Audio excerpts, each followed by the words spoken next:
4월 10일 월요일 진짜 시황 브리핑 아침 방송 시작하도록 하겠습니다. 이슈 브리핑입니다. 지난주에는 이제 대표적인 국내 삼성전자하고 LG전자의 잠정 실적이 발표가 됐죠. 시장이 예상했던 것처럼 굉장히 강하게 발표가 됐습니다. 그리고 이제 주말에는 이제 많은 이슈들이 있었죠. 이슈 브리핑 먼저 들어가면 크립 서서히 다가온다 이거예요. 지금 시장이 보이는 거하고는 다르게 서서히 제가 보는 관점은 다가오는 관점이다. 네. 뭔가 서서히 쪼여오는 관점 그렇게 보시면 되겠고요. 좀 뭔가 좀 음습하고 있다 이렇게 보입니다. 자, 미중의 으르렁 탐색전. 네, 미국과 중국의 정상회담이 있었습니다. 과연 그 내용의 결과는 어땠는지요? 알아보도록 하겠습니다. 두 번째, 미국 국채 수익률과 미국 긴축 정책. 세 번째, 국내 부동산 시장 대선 후보들에 대한 이야기를 좀 더 해보도록 하겠습니다. 먼저 미중의 정상회담입니다. 왼쪽에서의 사진을 보시면 시진핑과 트럼프의 악수 장면인데요. 참 독특하죠. 저 사진 한 장에도 많은 의미들이 담겨져 있다 이렇게 보시면 되겠는데, 먼저 간략하게 이제 그 발췌된 뉴스 기사들을 보면요, 뭐 트럼프 시진핑의 100일 계획이라는 게 이번에 핫 이슈입니다. 그러니까 뭐 특별한 공동 성명도 없었고요. 뭐 사실 근데 공동 성명 내놓을 만한 게 없습니다. 뭐 트럼프하고 시진핑하고 뭐 북한에 대한 제재를 공동 성명 낼 일도 없을 거고, 또 무역에 대한 뭐 제재 이런 것도 사실상 드러내놓고 얘기하기가 상당히 어려운 사항들이거든요. 그다음 환율에 대한 정책들, 통화 정책에 있어서 이것도 대놓고 공동성명을 내놓기가 어렵습니다. 그러니까 지금 미국하고 중국의 어떤 공동성명이 없었다는 점은 뭐 당연시 되고 있는 거죠. 뭐 내놓을 만한 것이 없었기 때문에. 근데 다만 100일 계획이라고 하는 것은 이제 100일간의 어떠한 무역 부분, 그러니까 무역 적자에서도 어떠한 행동들을 취할 것인지, 그건 이제 중국의 손에 달려 있다고 봐야죠. 미국이 이래라 저래라 하지 않고, 미국이 뭐 가이드라인 준 것도 아니고, 너네들 하는 거 볼게. 중국은 100일간의 당신이 얘기했던 그런 상황들 우리가 체크했으니까 검토해서 100일 안에 어떠한 보답이라고 해야 될까요? 아니면은 이제 트럼프 너가 원하는 거 그냥 우리가 고려해서 이만큼은 해볼게 라는 시간을 좀 만들었다고 봐야 되겠죠. 어떠한 제대된 합의라든가 효과에 대해서는 의구심이 드는 건 사실입니다. 근데 그 의구심이 향후에 괜찮네 라고 받아들일지 아니면 역시나 그랬구나 라고 받아들일지는 추후에 좀 다시 지켜봐야 되는데, 특별한 것이 없었던 미중 정상회담이었습니다. 그런데 제가 본 관점에서는 특별한 게 좀 있었습니다. 시장에서 알려졌다시피 중국하고의 정상회담 기간에 시리아를 공격했다라는 거죠. 이것도 참 이례적인 일이에요. 굉장히 긴박하게 명령을 내릴 만한 상황은 아니었는데도 불구하고 엄청나게 긴박하게 했다는 얘기죠. 그것도 정상회담을 하는 상황에서 말이죠. 이거는 일정 부분 시나리오가 다 있었다고 봐요. 중국을 압박하기 위한 시나리오. 시진핑 불러들일 때 어차피 짜놓은 각본에 있어서 시리아에 대해서 뭔가 긴급하게 돌아가면서 공습 명령을 내리는, 이건 제가 봤을 때는 짜여진 각본이라고 보거든요. 그로 인해서 중국으로 하여금 우리 국방이, 우리의 힘이 이래. 그리고 우리는 언제든지 군사력을 행동할 수 있어. 한반도 지정학적 리스크 언제든지 일으킬 수 있어. 라는 그것 또한 암시를 하고 있다고 해야 될까요? 근데 저 사진 속의 사진을 보면, 사진 속의 악수 장면을 보시면 트럼프가 참 악수하는 방법이 서양인인데요.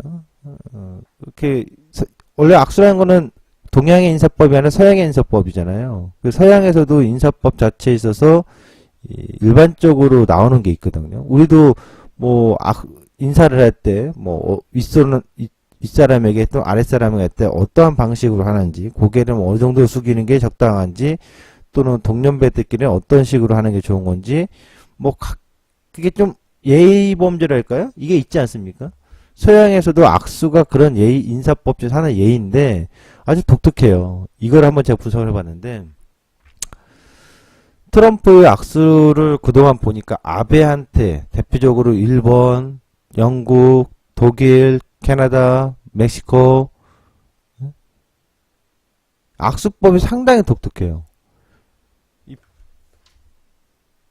보시면 말입니다. 캐나다 총리하고는 악수, 독일 총리하고 메르켈하고는 제대로 된 악수를 못했어요. 거부를 당한 거죠. 또 메르켈은 악수 좀 할래요 했더니 거부를 좀 했었고요. 트럼프가. 아베하고는 이렇게 악수를 했어요. 한 손으로 잡고 자기 가슴 쪽으로 확 끌어당기면서 19초 동안 붙잡고 있었다고요. 흔들면서. 그리고 또 다른 손으로는 토닥토닥 거려주고요. 쓰담쓰담이죠. 토닥이 아니라 쓰담쓰담. 그 다음에 테레사 메이 총리, 영국 총리에게는 손을 이렇게 잡으면서 토닥토닥 하는 모습도 있었고요. 멕시코 대통령에게는 또 이렇게 했죠. 지금 보시다시피. 근데 독특한 게 있습니다. 손을요, 자기 손을 바닥으로 눕혀요. 네, 자기 손을 바닥으로 눕히고 상대방 손을 위로 얹혀놔요.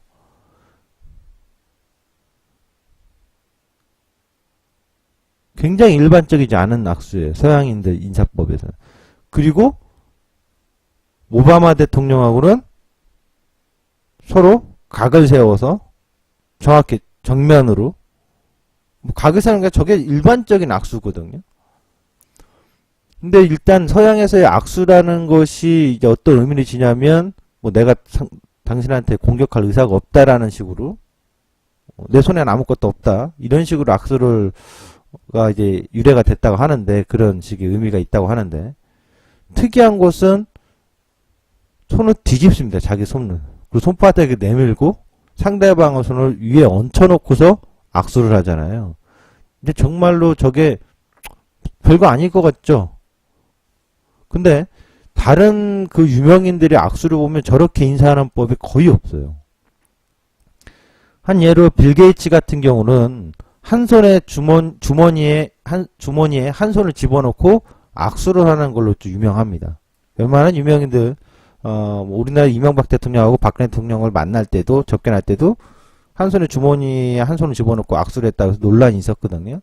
왜냐하면 과거 김대중 대통령 때는 주머니에 손을 다 빼고 공손하게 악수를 했던 사진이 포착이 돼가지고요. 그래서 이 악수법 하나 가지고도 어떤 외교적인 어떠한 심리전을 읽어볼 수도 있지 않을까 싶어요. 그리고 이 화면에 있는 인물을 잘 해석해보면 이 악수법이 제가 해석하는 방법으로는 어떤 식으로 해석이 되냐면, 이 사람이 누구냐면 하버트 맥마스터 장군입니다. 중장인데요. 별 3개죠. 이 사람이 이번에 그 낙마한 사람을 대체해서 들어온 사람입니다. 마이크 폴린이라고 해가지고요. 국가안보보좌관에 서 낙마된 인물 대신 들어온 인물입니다. 국무장관은 틸러슨, 국방장관은 제임스 매티스. 많이들 아시다시피 매티스 유명하죠. 지난번에 한번 제가 얘기했을 겁니다. 그리고 지금 이 사진 속에 있는 인물 하버트 맥마스터 장군. 이 세 사람이 이제 안보 로드맵을 구성하게 되는데요. 이 인물은 사실상 트럼프가 앉혀놓은 지명을 한 것보다는, 원래 앉혀놓으려고 한 사람이, 자기 관련된 인사 구성을 하려고 했던 사람이 낙마해버렸다고. 러시아의 내통 관계 때문에. 근데 이 사람 같은 경우가 좀 독특한 게, 미국 내에서 알려진 바에 따르면 굉장한 해박한 지식을 갖고 있는 군사 작전통이라고 합니다. 베트남전 당시에 합참 의장 등 당시 장성들, 그리고 이라크전에 조지 부시 대통령 및 관련된 장성들, 그러니까 베트남전과 이라크전에 대한 참전에 대해서의 어떤 그 내용들을 아주 조목조목 비판의 글이라보다 비판을 서슴지 않았던 인물입니다. 그래서 뭐 미국 내 군사 국방 내에서는 굉장히 존경받는 인물이라고 하는데, 진짜 장군인 것 같죠? 눈빛만 봐도. 속내는 모르겠습니다만. 근데 트럼프가 본인이 지명하고 싶은 사람이 안 되고 어쩔 수 없이 추천 인사의 시스템 내에서 추천받아서 앉혀놓은 인물이다 보니까 좀 껄끄럽겠죠. 그러니까 손을 뒤집어서 이렇게 하는 방식은 좀 한편으로는 이러한 그 심리전이 있지 않을까 싶어요. 어떠한 심리전이냐면 손을 밑에다 깔고서 이러는 거. 보통 이제 예전에 그 서양인들 보면 여왕들이나 이럴 때 여자들, 여왕이라든가 백작품 손을 할 때 이렇게 손을 자기 남자 같은 손을 뒤집어 놓고 이렇게 하잖아요. 손키스도 한다거나 이런 것처럼. 그 내가 너에게 어떤 공격 의사가 없다. 또 하나는 여성으로서의 존중하는 의미도 있을 거고요. 또 한편은 내가 그만큼 강하다라는 걸 내재하고 있다고 봐요.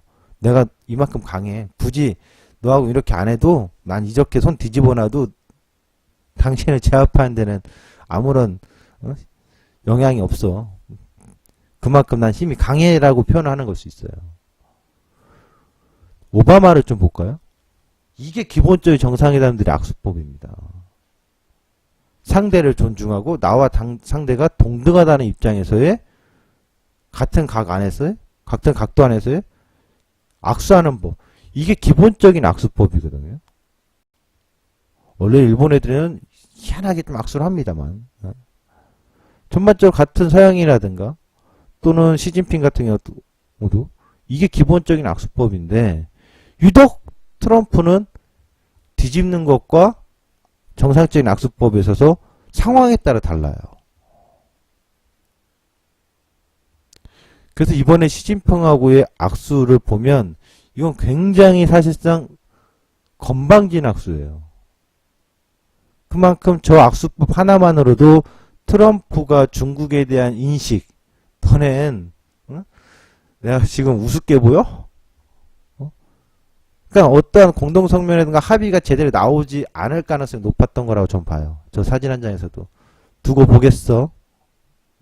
윗사람이 아랫사람에게 하듯이 뭔가 좀 동등한 입장에서의 파트너십보다는 내가 너네 지켜보겠어 라고 하는 식의 어떤 묵시적으로 내가 강하다라는 걸 더 경고하고 있는 메시지가 아닌가 싶어요. 이 악수 이 악수 자신이 임명한 장군의 보좌관의 하고의 악수하는 것과 시진핑의 악수 굉장히 유사합니다. 그런데 자신과 경쟁에 있거나 적대적 관계에 있는 오바마에겐 이런 악수를 또 했습니다. 그리고 너네 내 밥이야 알지? 너네 친구인데 친구가 아니라 내 꼬봉이야 속된 말로. 꼬봉이야 라고 하는 일본은 아주 뭐 지맘대로 악수를 하죠. 이런 관점에서 트럼프의 악수를 통한 정상 외교를 하고 있는 이 관점을 본다면 지금 역시 미국은 굉장히 독불장군식으로 외교 정책을 펴고 있는 게 아닌가 싶어요. 이로 인해서 이제 우려되는 것은 한반도의 지정학적 리스크가 어떻게 또 전개될지, 뭐 지정학적 리스크를 항상 안고 있는 겁니다만 괜히 또 불안하게 만들고 있는 심리가 아닌가 싶어요. 또 어제 주말에 있었던 것이 핵잠수함, 항공모함이죠. 이것이 또 재배치된다는 얘기가 나왔죠. 이쪽으로 돌려가지고요. 부산 쪽으로 들어오고 있다라고 하지 않습니까? 일본의 중국하고의 정상회담에서는 특별한 내용은 없었다. 단 제가 보는 관점에서는 어떤 정책적인 합의나 이런 것보다는 결국에 지금 전 세계 각국 정상들을 만나는 과정에 있어서 트럼프의 힘의 과시, 독불장군식의 외교였다라는 게 지금까지의 어떤 총평이지 않나 싶어요. 다른 각국 정상들하고도 마찬가지고요. 자, 두 번째 이제 미국 실업률입니다. 이 미국 실업률로 보면 제가 눈에 있지만은 미국 실업률이 사상 최대일 때가 증시의 최적의 공포시기고 매수시기다. 오히려 실업률이 최저 실업률이라고 발표가 될 때가 실질적으로 증시의 꼭지점에 가깝거나 급등이 나오더라도 거품 장세일 가능성이 상당히 높다. 이런 얘기를 해드렸습니다. 지금도 논란이 되고 있는 건요. 이제 밀턴 프리드먼의 노벨 경제 수상학자 이분의 그 개념 정리 중에 하나는 자연 실업률이라는 게 있는데 이것에 대한 논란이 좀 있어요. 그래서 지금 실업률이 상당히 낮은 상황에서 이번에 주말에 직전에 발표됐던 것이 주말에 우리나라 주말에 발표된 것이 실업률과 더불어서 신규 고용인데요. 전월 대비해서 큰 폭으로 하락했습니다. 전월 대비해서는 21만 9천인데 이번에 발표된 건 예상치가 17만 4천이었는데요. 발표된 건 9만 8천 밖에 안 돼요. 신규 고용 수가 확 줄어들어서 이것이 좀 논란이 있을 수 있어요. 그래서 일단 미국의 실업률은 지금 양적 완화 이후에 엄청나게 낮은 실업률이에요. 굉장히 낮은 실업률입니다. 근데 이제 미국 신규 고용이 일시적인 건지 추세적인 건지 논란이 있을 수 있어요. 논란이. 과거에 2006년도에도 보면 예상을 하회해서 큰 폭으로의 낮아진 적이 있습니다. 논란이 있었습니다. 논란이. 결국. 그러다가 이제 결국 한 방에 훅 갔지만 지금 뭐 그렇게 된다는 얘기를 하는 게 아니라 미국의 신규 고용 자체가 분명히 실업률이 굉장히 낮은 상황에서 완전 고용으로 가고 있는데 신규 고용 자체는 예상보다 급격히 낮아졌다라는 것에 있어서 조금 더 생각을 하게 됩니다. 근데 이것이 일시적인 건지 좀 추이적인 건지는 다음 분기, 2분기 내내 지켜봐야 될 내용인 것 같습니다. 미국의 연준 금리 정책, 이 내용은 제가 2월 20일 날 여러분 진짜 시황이 있습니다. 2월 20일 날 진짜 시황에서 미국 금리 인상 전망에 대해서 제가 올해 3차례 할 것이다 라고 얘기를 해드렸었던 적이 있었죠. 그 전에 2월 20일 날 이 내용이 그때 있었던 거거든요. 그리고 나서의 FOMC 이제 3월에 발표되어서 점도표가 나왔던 건데 다시 한번 예측을 해보면 올해 3차례는 기정사실일 가능성이 상당히 높다라고 제가 봤었죠. 그리고 지금 거의 그게 사실로 가는 거 있고요. 3월 달에 발표가 됐다. 그러면 6월, 9월, 12월일 텐데요. 5월은 아닐 가능성이 전 높다고 봐요. 결국 두 번째 금리 인상은 6, 7이에요. 6, 7. 6월달, 7월달. 근데 6월달 가능성이 높지 않을까 싶거든요. 제가 봤을 때. 하여튼 6, 7의 두 번째 금리 인상할 가능성이 상당히 높고요. 지금 3차례가 거의 기정사실로 굳어지는데 모릅니다. 4차례를 갈 수도. 이거는 4차례 갈 수도 모르는 일이에요. 3차례라고 한다면 6월에 인상을 하게 되면 오히려 9월과 11월에 저는 보거든요. 7월로 할 경우에는 7월에 두 번째 인상할 경우에는 이건 뭐 거의 기정사실로 12월일 가능성이 높지 않을까 싶어요. 근데 만약 6월에 해버리면 6월에 두 번째 금리 인상을 하잖아요. 그러면 9월과 11월일 가능성이 상당히 높아요. 9월, 11월. 9월에 하게 되면은 4차례일 수도 있어요. 11월에 하게 되면 거의 3차례가 기정사실이고요. 점도표를 보면 2017년도에 1.5%까지 거기서 이제 거의 3차례 333으로 얘기했잖아요. 그래서 이제 3%에서 3.5% 중반대를 금리정책의 상향 기준으로 둔 건데 이것을 미국 국채 수익률로 보면 제가 보는 관점에선 미국 국채 수익률을 보면 특이한 점은 미국의 기준금리가 인하했던 시기 2001년, 2002년 미국의 기준금리가 인하와 양적 완화했던 시기 2008년과 2009년 이때 당시의 국채 수익률의 목표치까지 기준금리가 인상 시기가 이어졌다는 얘기예요. 2004년도에 기준금리 인상했을 때, 그렇죠? 어디까지? 바로 직전에 기준금리 인하했던 그 시기에 국채 수익률 상승률까지. 그럼 이번에도 제가 보는 관점은 거의 뭐 3%, 3.5%대에 내 임박할 때까지. 지금 이제 2.3, 2.37, 2.4라고 보면 되거든요. 국채 수익률이. 앞으로 1% 이상 더 상승률은 존재한다라고 봐야 되겠죠.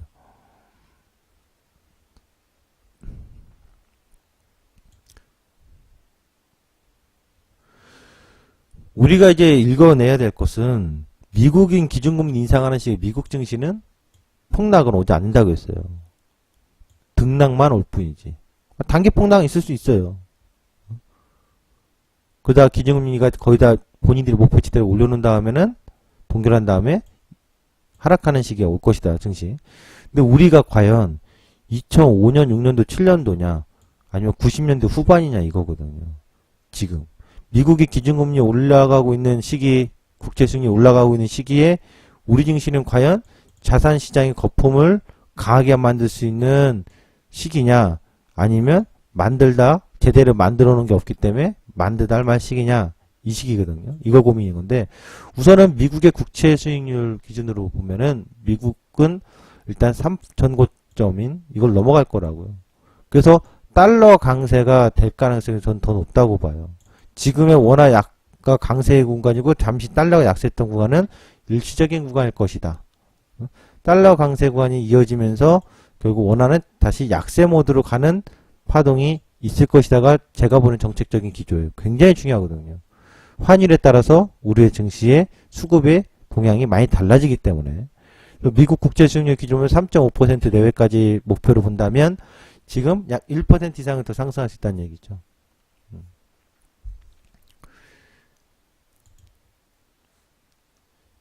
미국의 긴축에 대해서는 할 얘기도 굉장히 많습니다. 앞으로도 굉장히 중요한 건 미국의 통화정책에 따라서의 자산시장의 큰 변화가 몰고 오기 때문에 미국의 기준금리도 마찬가지입니다만 이번에 양적 완화 긴축에 대한 얘기가 논의가 되지 않습니까? 양적 완화 긴축에 대한 논의가 활발하게 되고 있습니다. 그렇다면은 그것은 사실상 기준금리 인상하는 효과보다는 파급력이 훨씬 더 크거든요. 왜냐하면 이번엔 그동안 계속 해왔던 기준금리를 가지고 통화정책을 이끌어왔던 거하고 다르게 정말 특별한 케이스거든요. 이런 케이스를 본 적이 없잖아요.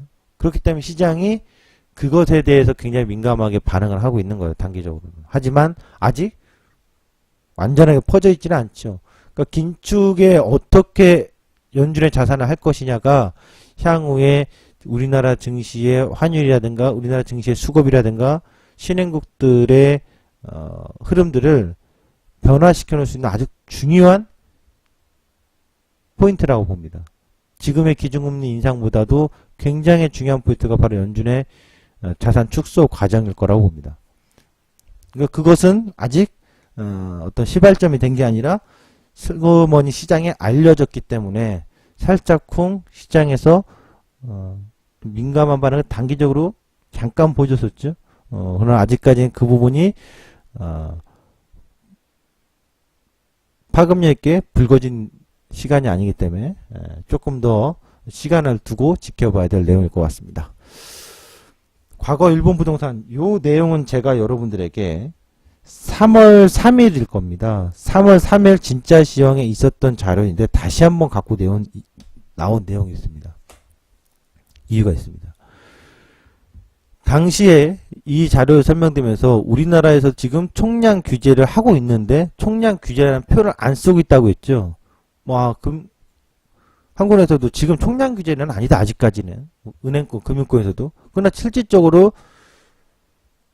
대한민국에서 대표하는 주택담보대출, 집단대출 이런 것들을 규제하고 있기 때문에 총량 규제로 봐야 되거든요.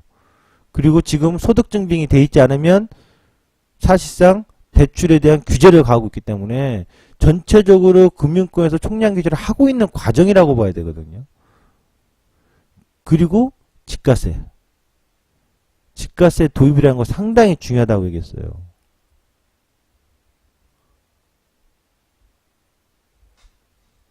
(87년도에) 일본이 기준금리를 인하하면서 부동산 폭등이 왔죠. 꺾일 것이다 꺾일 것이 했던 것이 더 폭등이 왔거든요. 박근혜 정부 들어서 최경환 노미스를 불리면서 부동산이 침체로 갈 것이다 라고 했던 것이 오히려 화랑을 타버렸다고요. 가격 상승이 엄청났죠. 굉장히 유사한 흐름인데 최근 대선 후보가 본선에 진출할 사람들이 정해졌잖아요. 문재인, 안철수, 유승민, 홍준표. 여기서 사실상 유승민과 홍준표의 영향력은 상당히 저조하다고 보니까 제가 볼 때는 크게 이슈 메이커가 되진 않을 것 같아요. 중요한 건 문재인과 안철수입니다. 근데 두 사람의 정책에 있어서 문재인 후보는 저건 확고한 것 같아요. 보유세 비중을 올린다라는 거. 그리고 정책 실패가 전세 대란으로 일으켰다라는 얘기인데 문 후보는 우리나라 부동산 보유세 비중을 0.79%에서 1.0%로 올려야 한다고 주장했습니다. 그는 이를 통해 걷어들인 세금으로 무엇을? 공공주택 100만 호를 공급하겠다는 공약을 내세웠어요. 그리고 주말에 또 나온 뉴스들이 있죠. 도시재생 프로젝트. 이 얘기도 그때 당시 3월 3일 날 했을 때 우리는 100% 일본을 따라갈 거다라고 했어요. 그래서 결국에 도심에 재투자를 해야 된다. 투자를 한다면 일본처럼 일본이 저렇게 부동산 거품이 꺼진 이후에 도쿄 주변의 외곽 도시들이 집가 상승이라든가 주택 가격이 오른 게 아니라 오히려 도쿄 중심의 집값과 중심의 상가 건물들이 더 큰 폭의 상승을 했다고 했잖아요. 그래서 대한민국에서 투자를 부동산 쪽으로 하려고 한다면 서울에 다시 재투자를 해야 된다. 지금은 서울로 탈서울화가 되고 있잖아요. 그건 이제 아파트 가격 때문에 주택 가격으로 인상을 해서 못 살겠다 이제는 너무 높아서. 그래서 외곽 도시로 뭐 김포 한강 신도시라든가 강동 쪽에 이렇게 많이 빠져나가잖아요. 근데 결국 다시 투자를 해야 된다면 서울로 투자해야 된다고요. 서울 쪽으로. 그건 이제 지역 서울에도 뭐 용산이라든가 뭐 아니면 뭐 마포라든가 또는 재개발 가능성 높은 지역들 계속 뭔가 해야 된다고요. 일본이 그랬거든요. 근데 우리나라도 그럴 것이다 했잖아요. 근데 이번에 문 후보가 내놓은 것 중에 하나가 도시재생 프로젝트. 근데 뉴타운하고는 다르다고 합니다. 근데 사실상 그게 그거야. 제가 봤을 때 이명박의 뉴타운이나 문 후보의 도시재생 프로젝트나 표현만 달라붙지 결국에 재개발이잖아요. 근데 이제 방향이 어떻게 갈지는 지켜봐야 되겠죠. 공공주택으로 서민들을 위한 정책으로 재생 프로젝트를 가겠다. 이게 좀 다른 거죠. 그러나 어떤 정책을 피면 늘 똥파리들이 끼게 되어 있어요. 그러니까 지금 문 후보의 부동산 정책은 조금 아이러니한 게 규제 쪽으로 가려고는 합니다만 그건 결국 세수 쪽인 거고요. 정책적으로는 세수 쪽으로는 세금을 더 걷어들이겠다. 합법 공평하게 이 얘기지만 사실상 개발 쪽으로는 굉장한 공격적 개발. 매년 10조 원? 엄청난 거예요. 그러면 사실상 그걸 왜 그렇게 할 수밖에 없냐. 제가 봤을 땐 내수 경기 띄우는 데는 대한민국에서는 부동산 경기 띄울 수밖에 없어요. 부동산 경기를 띄울 수밖에 없다고. 내수 경기 띄우는 데서는. 그래서 문재인 후보의 정책이나 안철수 후보의 정책, 부동산에 대한 시장에 대한 시각은 뭐 규제라고 하는데, 뭐 그 정부에서 규제했다고 해서 그때 뭐 주가가, 뭐 부동산이 뭐 안 날아간 적 있습니까? 날아갈 때 날아가고 하는 거예요. 시장은. 어쨌든 다음 정부는 제가 봤을 땐 미국의 긴축 정책에 따른 금리 부분에서의 일시적인 침체와 동요가관이 있겠지만, 대한민국의 어쩔 수 없는 선택은 또다시 부동산 시장의 기능을 무시할 수가 없을 것 같아요. 그래서 이번에 문 후보 쪽에서 내놓은 공약 중에서는 꼭 굉장히 큰 임팩트예요. 그래서 통화정책에 따른 부동산 시장에 소위 말하면 좀 악성 매물이라고 해야 될까요? 악성 매물 정도가 소화가 되고 나면 다시 괜찮아질 것 같아요. 그리고 특히 서울 도심 쪽으로는 투자의 관점은 상당히 좋다고 봐요. 지방 쪽하고 다르게. 안철수 후보는 비슷한 얘기를 합니다. 서민 주거 안정을 위해 공공주택 특별법을 제정하고 국민연금을 재원 후 청년희망 임대주택을 확대하겠다라는 뜻을 밝혔는데요. 다른 점은 뭐냐면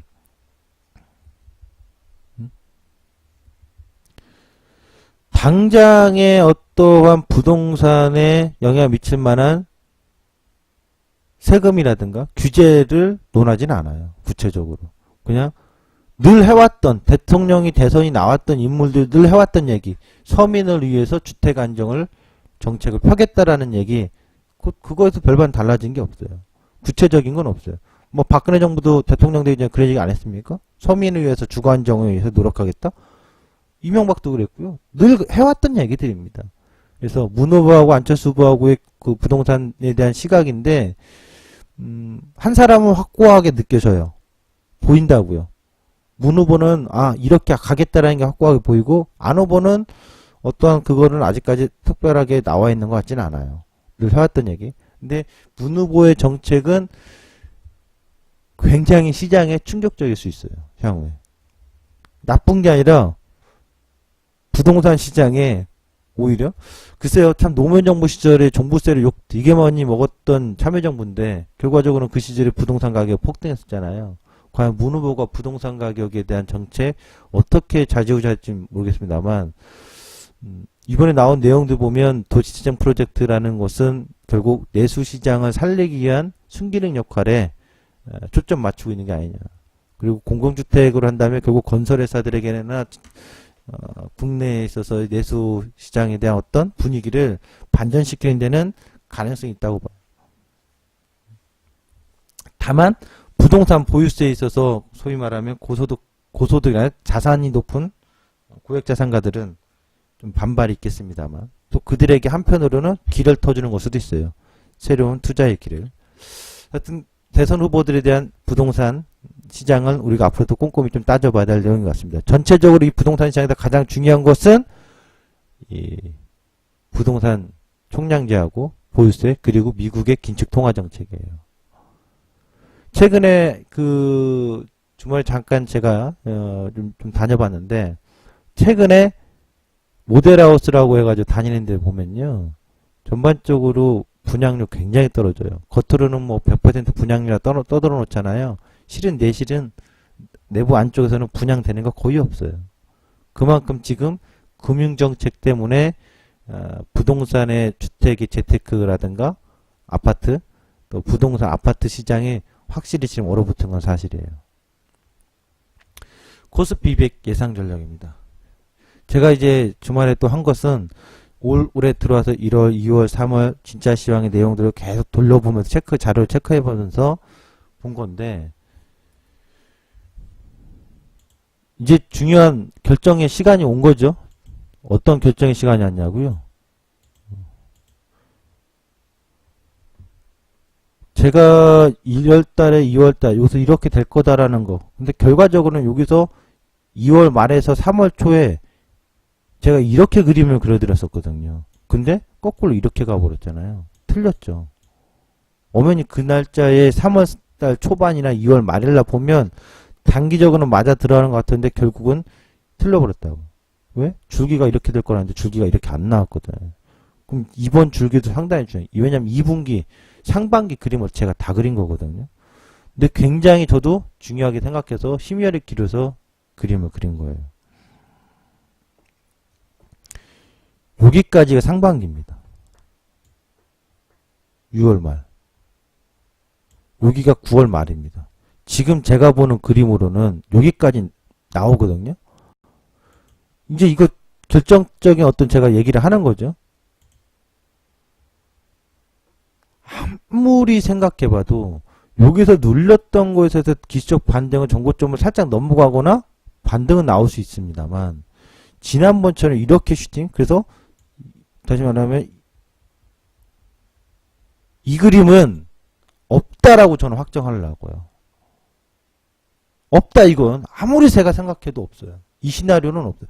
지금 뭐 2분기 영업이익이 더 좋을 겁니다. 앞으로 실적이 더 좋습니다. 경제 전망률이 해외 IB들이 상향시킵니다. 외국인들이 좋습니다. 백날 니들이 떠들고 언론 플레이 하든 뭐 하더라도 난 이건 없다고 봐요. 결국에 누르는 그림인데 어떻게 누르냐인데 이게 아주 복잡해요. 4월달은 제가 지난번에 했어요. 굴곡일 것이다. 그럼 여기서 하나의 포커스 뭐냐면 노란색이라고요. 결국 컵이야. 올해 출발해서 여기 땅에서 쭉 올라가고 있지만 컵 모양으로 떨어뜨릴 거라고요. 컵 모양으로. 이 컵 모양으로 떨어뜨리기 때문에 굉장히 중요한 시점이 언제냐면 4월 달에 시간 끌 수 있어요. 괜찮아. 시간 끌어도 난 여러분들 참아야 된다고요. 이번 주 금요일하고 이번 주 금요일은 아니고 4월 18일 4월 18일 전후에서 아주 의미 있는 고점이 확인될 거라고 봐요.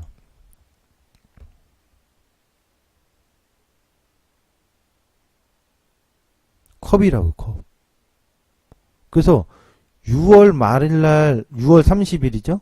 6월 말일날 안으로 올해 저점을 깨고 2000포인트 쪽으로 오느냐 아니면 그 뒤에 오느냐거든요.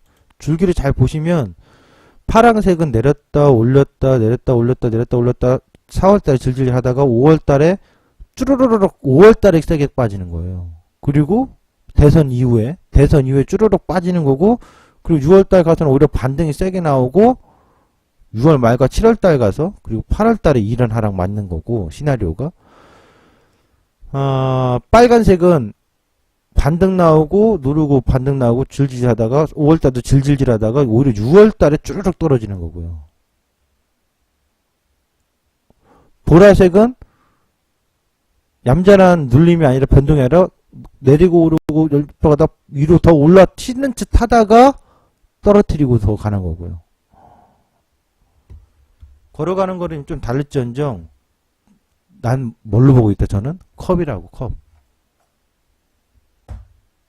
날짜별로 중요한 날짜들이 있는데요. 고려를 해보면 5월 2일하고 5월 3일에는 미국 FOMC인데 실적 시즌에 맞물렸기 때문에 양방일 거라고요. 그리고 5월 9일은 대선일이고요. 그리고 6월 13, 14일에 미국 FOMC예요. 이때쯤이거든요. 이번 FOMC를 앞두고 나서는 시장이 한 달 전부터 요동칠 가능성은 상당히 높다고 봐요. 또 7, 8월 때 가면 유럽 얘기가 사실상 또 한 번 나올 겁니다. 그래서 그림에 대해서 이 그림을 잘 기억해 보자고. 중요한 건 뭐다? 노란색 컵이다라는 거. 컵이기 때문에 고점에서는 다시 고점을 살짝 돌파했다가 누를 수도 있고 옆으로 계속 퍼질 수도 있고 밑으로 눌렀다 텄다 하면서 이렇게 될 수도 있어요. 그 과정을 기억해 두시라는 얘기고요. 선물 데일리 주간 예측입니다. 오늘부터 이번 주는 이제 옵션 만기 주간인데요. 상단과 하단인데 상단이 281.50 그리고 280.50 281.50 280.50 이 범위에서의 움직임이라고 봐요. 281.5 278.60 276.45 그러니까 이번 주는 만기주에 하락마디가 바로 보여주면 계속 밀고 가는 게 아니라 반등이 한번 보이는 게 나올 거고요. 상승파등이 먼저 보이면 이건 무조건 하락파등이 나오게 돼 있어요. 주 흐름이. 그래서 이번 주에 대한 예상인데 원웨이가 아니라 반드시 하나는 보인다 이거예요. 근데 그것이 초반에 보였던 거에 역전현상으로 좀 보시는 게 좋겠습니다. 상단에 저항 봅니다. 이렇게 오늘 데일리 주간 예측 여기서 하고요. 또 장중 데일리 상황은 아침 개장 코멘트 바로 보면서 시작하도록 하겠습니다. 진짜 시장 여기서 마치도록 하겠습니다. 감사합니다.